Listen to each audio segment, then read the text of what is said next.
வாடகை வீட்டுல இருக்குது போராட்டம் நினைப்பாங்க. இல்ல, அதை விட பூந்தோட்டம் எதுவுமே இல்ல. ஊடு ஊடா போலாம்.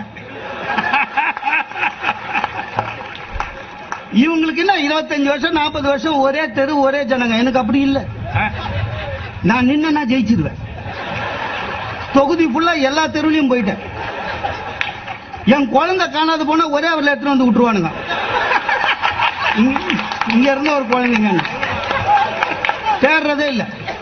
அப்படிதாங்க இருக்கணும். அதுலயும் அந்த வீட்டுக்காரங்க கூட சமாளிக்க தெரியுது பாரு. சில வீட்டுக்காரனுங்க கேள்வி கேட்பானுங்க பாருங்க. வீட்டுக்கு போனா ஒய்ஃபு கூட போய் வீடை பார்த்தோன்னே, வீடு பிடிச்சிருக்கா, என்ன படிச்சிருக்கீங்கன்னு.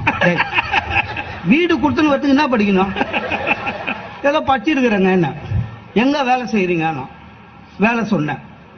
என்ன சம்பளம் வாங்குறீங்க? பக்குன்னு ஆயிடுச்சு. ஏன்னா ஒய்ஃபு கிட்ட ஒரு சம்பளம் சொல்லி இருக்கிறோம். அதே சம்பளத்தை இவங்கிட்ட சொன்னா வீடு கிடைக்காது.